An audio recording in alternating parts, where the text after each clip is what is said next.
Good evening or good afternoon or whatever it is time you're watching this. Welcome back to Vignette to Vogue. Today we're going to talk about house styles. And before we start talking about house styles, how's your spring going? Because mine is going beautifully. One of the reasons my spring is going so beautifully is because the peonies have blossomed and I have access to 2 lots of peonies. So I have been enjoying those flowers. And that was the inspiration for the outfit today because we're giving fluffy, we're giving floral. And if you look in the image in the background, you'll see some peonies flower wallpaper.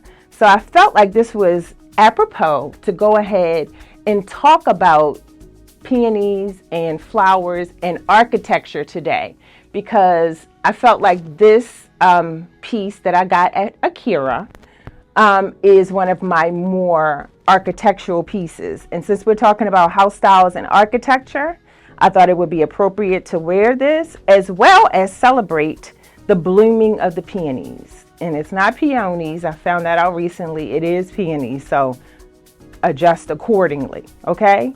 So let's start talking about house styles and architecture. So today we're really going to focus on the exterior of homes today. And while there are a lot of exterior styles for houses, I'm just going to highlight a few and some of my favorites. If you want to see a more in-depth list of housing styles, check out my Instagram page, epiphany_interiors_LLC. So let's start with my most favorite house style, and it's colonial, known for their symmetry, rectangular or square shape, and central front door. They are influenced by the Dutch, English, French, Georgian, Spanish architecture and evolved over the colonial period. So my favorite house style, because to me it's just a classic brick house, is a colonial. Now, I know as a person of color and people of color, the word colonial, it is exactly what it sounds like. During the period where England, French were colonizing this land that we know about, the United States, this is when those houses became most prevalent here. So the name is exactly what it sounds like. It was during the colonial period when these houses were being built. However, it still remains classic to me because over time it stays in style, if you will. We all know that interior design and fashion styles come and go, but a colonial is a classic style. So it's my favorite home style, and my dream home will be built in the style of a colonial. The next one we want to talk about is the Federal. Federal, built between 1780 and 1830, are simple and elegant, inspired by ancient Roman architecture and European influence. They are characterized by symmetry, geometry, shapes, and understand decoration.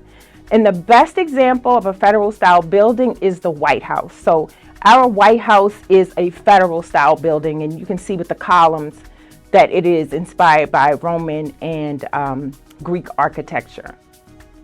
Next style is neoclassical styles. It's characterized by grace and grandeur, incorporating elements of classical Greek and Roman architecture as well. So it's similar but kind of different. I'm going to include some imagery so you can kind of see the difference between Federal and neoclassic, even though they're both inspired by Greek and Roman architecture. And the next style I want to talk about is farmhouse.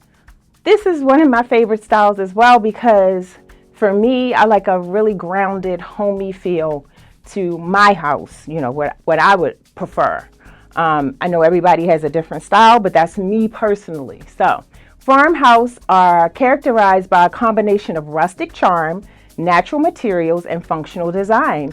Key features include wraparound porches, gabled roofs, open floor plans, and large kitchens. So in more modern, I guess if we are following interior design trends, the modern farmhouse, you know, it's the black and white architecture that you see being built now, that people are having their homes built in that style. So it's not as, it's classic in some regards, but in some regards it's very modern. And we'll talk about how people are taking traditional styles and modernizing them in the next vlog, but not this one. So just keep that in mind. Put a pin in it, and we'll talk about it later.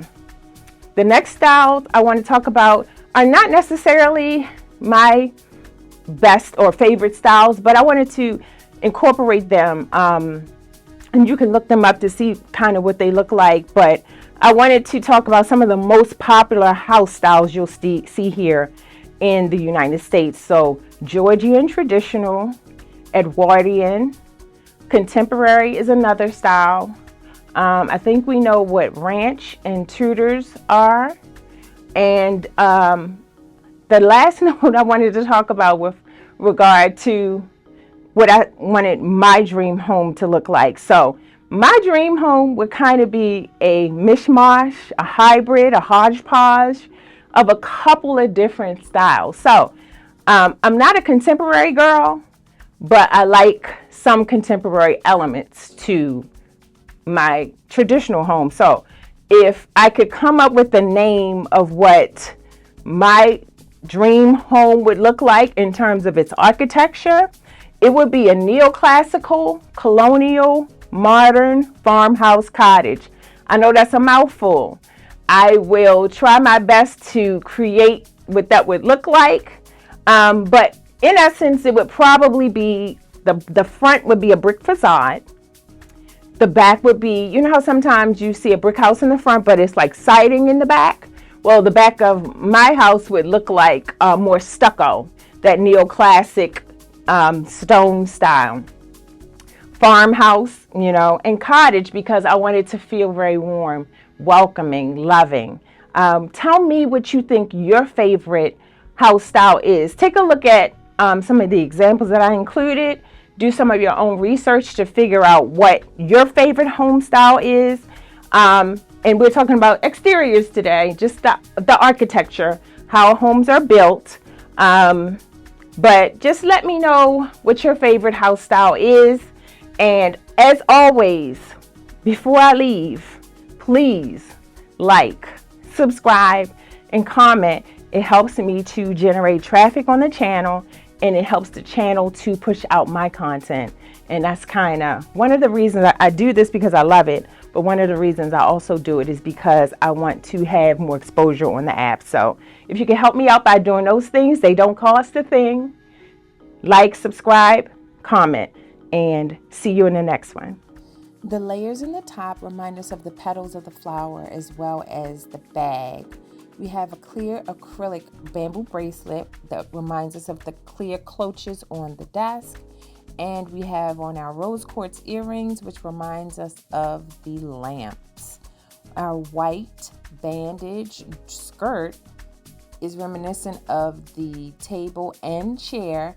And we have our velvet pink sandals that remind us of the velvety texture of the area rug. Look at the deep plunge on this beautiful top from Akira. We love this top and we love this look because it's Vignette to Vogue, baby.